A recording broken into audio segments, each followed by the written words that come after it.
So our attention will be on the events that have been happening in the snowy town of Davos, the reports. We're going to be looking at the Edelman Trust Barometer, which is the sort of, the main report for our industry. And of course, we're looking at the possibility of the forum moving from Davos to other locations. And please feel free to leave your comments and we'll try and address them before the end of the show. And we will begin with the speech that cut through by the Canadian Prime Minister Mark Carney, and we want a response from our resident Canadian. Over to you, Dan. How about that, eh? How about a Canadian stepping up and stealing the show? And it's not about hockey. Canadian Prime Minister Mark Carney absolutely stole the room at Davos this past week. It's a speech that didn't just land well, he earned a standing ovation in the room and a wave of praise across the globe. Even Australia picked it up fast. Treasurer Jim Chalmers calling it a stunning speech, said they're now sharing it and talking about it inside the Australian government. That's what we need. And it's easy to see why this worked. Carney gave the world a few lines built to replay. We're in the midst of a rupture, not a transition. And the warning that really stuck with a lot of people, clip that clicked. If we're not at the table, we're on the menu. Remember that recipe, kids. Stories, statistics, and sound bites. That's what works in a speech. It was so perfect. The only reply from President Trump was, well, you can't be on our board of peace now. Back at home, critics are already saying great words. Prove it. I mean, eventually in comms, it's not about how you make people think, and it's not entirely about how you make people feel. It's what you make people do. That is the measurement for comms, and Canadians have withstood this from Mark Carney, where there's a lot of talk and we just don't see the action, but still a great speech. Here's a little bit of cold water. The speech itself, not really picked up by folks like Keir Starmer and Emmanuel Macron. They've been critical of Trump for sure. It's Australia and Mexico that are picking up on this idea. And here's the problem for me. Carney isn't actually offering to lead anything. He's calling for decentralized coalitions. So is this a real plan? A leaderless effort where everybody agrees, nobody moves? Another great speech that simply becomes academic theater? For me, Farzana, that's the risk. For me, words don't change the world. They might be a beginning, but they don't change things. Action does. Look, how could you say that? We are storytellers. My God, you'll put us out of business. No, words do change the world, and they have. Now, I think you raise a really valid point, because often people think of, a piece of content or a speech or a post or a report as, how it landed, in terms of impressions and reach and sentiment. Was it all positive? But actually, you have to always dial your way back to not these sort of vanity sort of metrics, but actually what is the purpose? The person who actually pushed out that piece of communication. So, Carney in this instance, what is he trying to achieve? And so, some people say that, oh, maybe his speech backfired because he's no longer on the board of peace. But, was that something that he was looking to be on? Or was he aware of what the risks and the implications of his speech? So I think it's always important when you analyze communications is you don't look at it from your lens or vanity metrics. You look at it from the person who is actually pushing that piece of content out. What is their strategic aim? And I think when you roll it back, I think it cut through. It has made him look like a leader with purpose, a leader that is actually stepping up and in also getting sort of cut through and respect from some people who are waiting for a leader to stand up to President Trump. Now, what I thought was quite interesting is actually how other leaders have come across, because of course, like we all know in PR, be careful about what you put on your messages, because you never know when they're going to be leaked. And, the former sort of diplomatic channels and diplomatic decorum no longer exists in this age, as we can see from President Trump, who started to release messages that he was getting from other leaders. I saw that. He just sort of held up his phone here and said, here's images from it. Well, here you go. I mean, here's one from obviously, President Macron, and it's like, doing what a good Frenchman should do. They've got brilliant food and wine to tempt him to come in with. So I think that, I think the PR story here is you cannot assume that people will hold your messages private anymore, because over here, look at Mark Rush. I mean, this is incredibly embarrassing. The sort of can't wait to see you. What you've accomplished in Syria today is incredible. It does come across as quite sycophantic, and so of course, Mark probably thought, well, this will never get in the public domain, so I can play this sort of dual game of sort of sweetening up my sort of language with President Trump, but then appearing quite leadership like with my other stakeholders. But it's so important to bear in mind that a message that is intended for one audience, here President Trump, can quite easily leak into the public domain and therefore have a big impact and bring in sort of some dissonance in the way that you're perceived. But yeah, that's my take. Yeah, I concur. I thought it was a home run. I really do. In terms of being quotable, memorable, seizing the moment. I really think people were eager, almost desperate for there to be some sort of counter message to really what we heard from President Trump. So I thought in the moment, I thought it was exactly what was required. I think in terms of what's being replayed, it's interesting. I look at this, as we all do from a PR perspective, we tend to think of speeches as a set piece, 15 or 20 minute script, and we think about its entire structure. But really, there's about 17 seconds that people are sharing and repeating and remembering. And you kind of quoted that either you're on the table or you're either at the table or on the table, Doug. So I think it was a home run. To your bigger point, I do think actions start with words. You got to start somewhere. And I will predict that we're talking about this willing of the middle coalition long after we're talking about the board of peace. I think this could be the beginning of an interesting realignment of geopolitical powers. And that might be why Starmer or Macron or others didn't jump on it, because they're happy members of the G7 right now. They may not, they probably were caught a little ill-prepared, but I think there may be a little bit of discord there. And sharing private WhatsApp messages, that's just crazy. I don't understand that. Sorry, here's a comment from Georg. There are two types of conversations at Davos. Some of you don't know Georg. He worked for the forum for many years. We're former colleagues, and I think he's on the ground right now. There are two types of conversations in Davos: the ones with Americans in the room and the ones without Americans in the room. I think that's really pretty insightful. So things are changing, and Carney is one of the voices giving license and direction to the change. And it could be from Georg, from your comment, maybe things are happening behind the scenes, and that's great. Terrific speech. My point is, got to see follow-up. And as Canadians, we've gone through about 12 years of blah, blah, blah at the top, and not a lot of do. So we're gun shy about great words. There's a nice comment about my mustache. I assume it's my mustache, but we don't have to pull that up after that. Could be yours. Could be yours. But keep those comments. It was from me. Keep those comments going. Hey, I know the whole show is pretty much about Davos. Just one insight: sitting here in traffic, listening to the radio, the real world isn't paying as much attention to Davos as we might be, even on NPR. It's a story, but it's not the only story. I just think that's interesting because I know we've been hyper fixated on it, including, and Farzana, you alluded to the annual release of the Edelman Trust Barometer.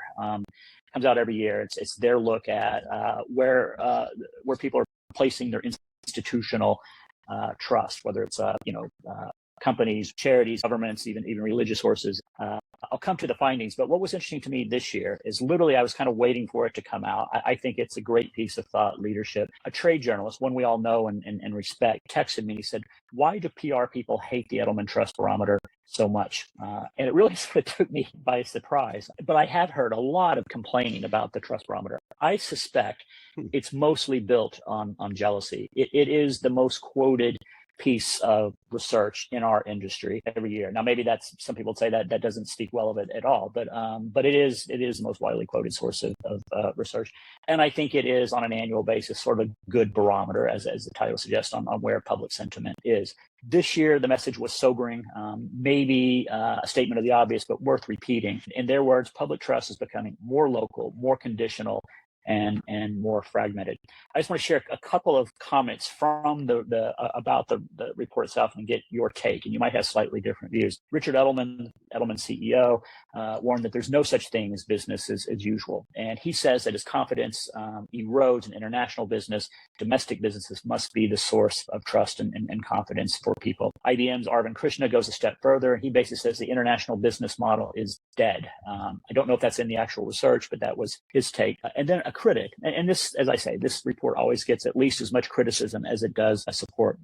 There's a clinical professor of business at NYU, Allison Taylor. I have huge respect for her, but she's not a fan of this instrument in particular. Paraphrasing, semi-quoting, she says, it sure sounds like meaningless waffle, given that employers are laying people off like crazy, failing to stand up to government, galloping into surveillance, abandoning responsibility. Maybe we should take a deeper look into these dynamics with the question mark. So, Doug, we chatted a little bit about this earlier in the week.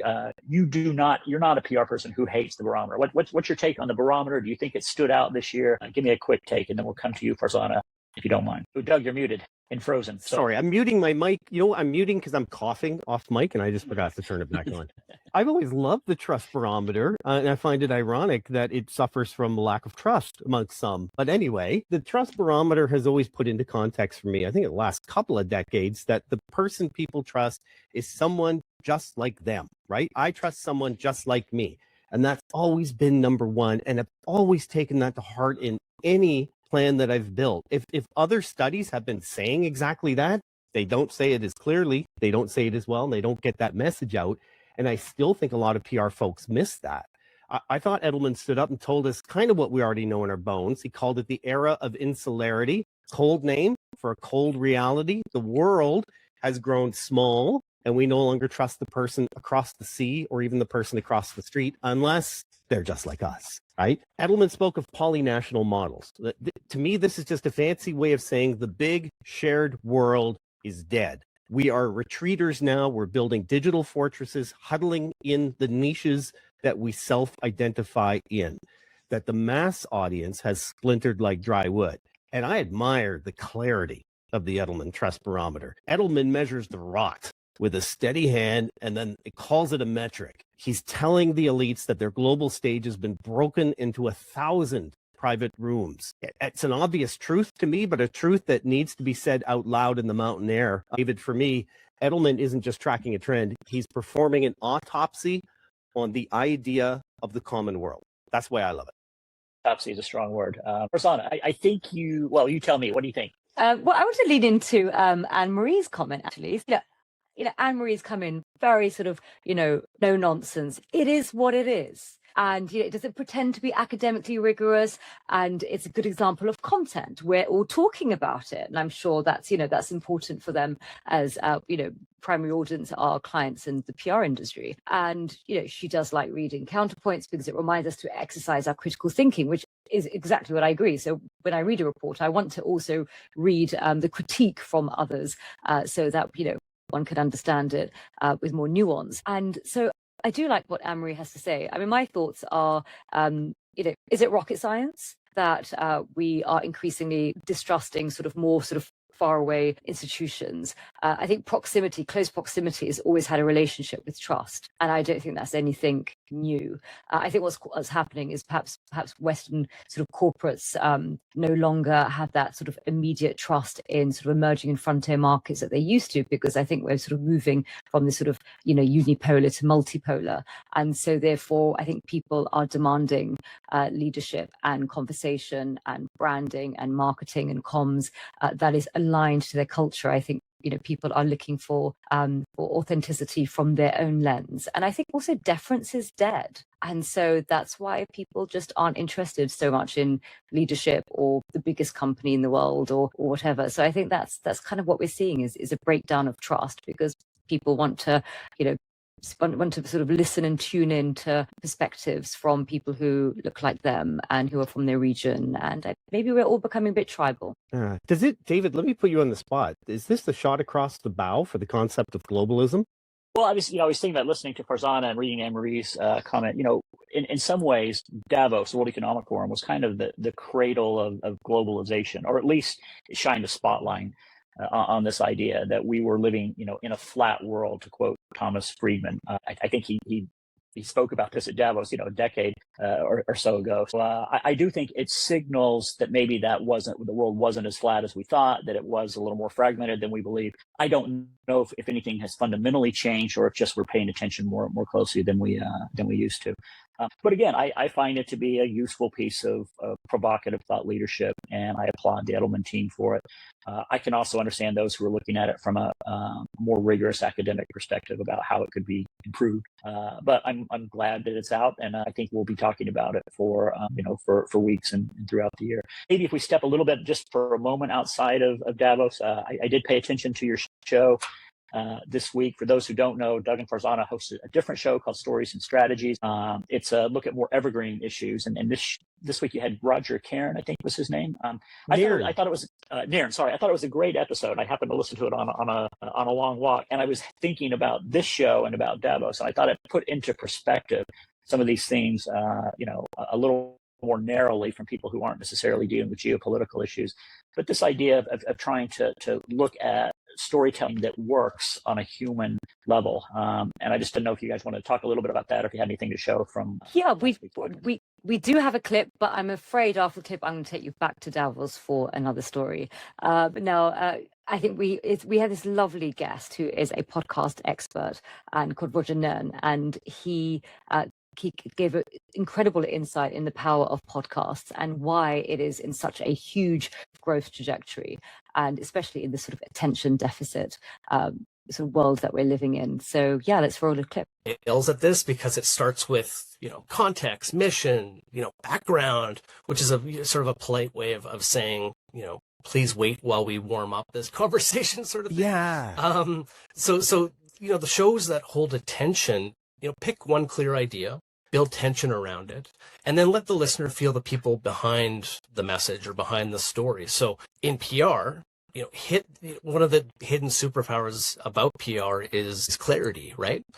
Because clarity beats clever, where when attention is quite scarce. And that's such a good point, Farzana, and going back to Davos, that's something I thought Mark Carney accomplished that. He thought Richard Edelman, and maybe that's why the Edelman Trust Barometer has done so well, despite what some academics think is a lack of displayed rigor at the very least. And if you can do better, do it. But also Larry Fink from Blackstone, I thought provided some clarity in his own way as well. Yeah, absolutely. And I think just going back to sort of Edelman Barometer is, again, the academics who are sort of screaming blue murder against the lack of rigor in their approach. One has to ask themselves, Edelman, are they targeting the academics? Is it their sort of main stakeholder that they are looking to influence, to persuade? No. And I think we always need to be mindful about who is the target audience for a strategic communications play. And I think we forget that. We always assume that, our opinion matters when actually we may not be the target audience. Now, moving on. Well, actually not moving on, staying firmly in the Davos playpen. Interesting, I sort of picked up Larry Fink, the co-chair of the World Economic Forum, and of course the CEO of BlackRock. He mooted the idea of moving Davos to another location. And I think they're toying with the idea of Dublin, they're toying with the with the idea of Detroit, so very much staying within the D category. So of course as PRs we approve because we believe in alliteration. Now he believes the event has outgrown its current venue largely because of the sheer number of delegates that are attending. And of course there are two types of delegates. You've got the white badge holders, the sort of the halo delegates, the ones who get in, but then they're roughly about 3,000 I think official participants. And then you've got a massive 15,000 plus, apparently, sort of unofficial attendees, just dwarf the 3,000 official. And so, of course, they're thinking of moving. But of course, the problem from a brand perspective is actually the World Economic Forum is often the term is sort of interchangeable with Davos. And most people use Davos. They don't use World Economic Forum or WEF. The acronym doesn't really flow, or WEF. And so what's going to happen if is it going to be the World Economic Forum or WEF in Dublin or Detroit, or is it going to be weirdly Davos in Detroit? And so there is a bit of a branding challenge if the forum moves. And of course, what lucky city is going to get the World Economic Forum? Because, think of all of the economic benefits of the sort of the tourism, travel, hospitality, etc. Not to mention all of the media attention and the senior leaders that come in who are capable of consequential decisions. And of course, that means that the sleepy little town of Davos, I mean, what it's become, that could, other city-states must be salivating thinking about it, and no doubt thinking about offering some eye-watering incentives to attract it. And that's why you have other platforms such as the World Cup, and why countries around the world just clamor, spend enormous amounts of money, because there's huge value to hosting these. And it's, a lot of it sort of money can't buy. And I wanted to sort of lean into you, David. Now, if they move the forum from Davos to somewhere like Detroit or Dublin, what do you think would be the sort of the major challenges in terms of the brand? Because it is known as Davos, we call it Davos. And of course, you have advised the World Economic Forum in the past in terms of brand. So tell us a little bit about your perspective there. Well, advice might be a strong word. I did work with them on a project a while ago, kind of my first introduction to the forum, and really kind of to tackle that exact question. How do they associate and build the brand of the World Economic Forum, which is the actual name of the organization, to its annual meeting, which is almost always held in Davos? I think there's been a couple of exceptions. They also have what they call Summer Davos, which has been historically held in 2 different places in China. But definitely the brand value has been attached to this location. And I think they've struggled with this for years, about how to acknowledge that that's how they're considered, but also the fact that they work on a year-long basis. They do a lot of things that don't have anything to do with Davos, and they've got value that transcends this one conversation. So I think it's a legitimate question to ask, and it's been on their minds, I think, for a long time. But it kind of interestingly leans into a couple of other things. Is this a lean into populism? Is this a step away from charges of elitism, which is something that the forum has struggled to address, or tried to address over the years as well? So is this a way of opening up the forum and bringing its considerations, its deliberations, the spotlight into other markets? As you know, I'm a big fan of the forum overall. I think they have instigated a lot of important conversations. I think they shine a light on the issues that we need to be looking at. And I think that the brand, like all brands, probably is due for at least a reconsideration. And this would be one thing, at least, that you look at. I haven't seen what the reaction is yet, but I think it's a legitimate question to ask, even if it's one they decide not to pursue right now. Doug, what's your take? Yeah, so same lines. Davos was always more an idea, David, more than a location, and neutral Switzerland was the chosen location, understanding that there's different ideas, different cultural philosophies that come with the idea of uniting a world. The challenge in 2026 is we don't assemble by appointment anymore, or really by place anymore, right? Case in point, Netanyahu and Putin couldn't go, right? For fear, allegedly, of being arrested at the airport. I thought Larry Fink spoke well. He spoke like a man who knows the weather is changing. He didn't hide behind the old Davos jargon. He talked about failure. He called the forum an echo chamber. And I didn't take it as humility from him. I took it as a kind of strategic, tactical retreat. He sees the populist tide rising, and he's trying to build a breakwater, if you will. He talks about Detroit, you're right, but he also talked about Jakarta, so he's willing to break the D alliteration. And he wants to put on a work shirt, and he wants to stand where things are built. Doesn't seem to want to do the work, but he wants to stand where the things are built, and he's trying to wash the mountain air off the money. He knows that if the elite don't admit that they are out of step, the world will simply stop listening. Fink is not seeking an apology for the global elite. He's seeking an insurance policy for their relevance. He's not changing the game. He's changing his jersey so he can keep playing. And in terms of should Davos move, maybe there's a hybrid model here. And I didn't realize they already sort of had one with Davos Summer as brought to you from China. But maybe there's a hybrid model they can start to identify, Farzana, that would work for them. Absolutely. Well, thanks for bringing it to our attention. And I'm sorry I took us prematurely to the podcast. It just popped into my mind. I thought I would raise it while it was fresh on. I'm glad it's top of mind. It's where it should be. But I think we're getting close to the end. Any other comments that we got that we wanted to highlight that came in through the course of the live stream? We had a few good comments today. I think there's a lot of comments on your moustache. So I think facial hair seems David. Right? Not mine. Yeah. It's all part of the brand. Just one last thing before you read us out, Doug, and I alluded to this earlier, just in terms of how news is reviewed.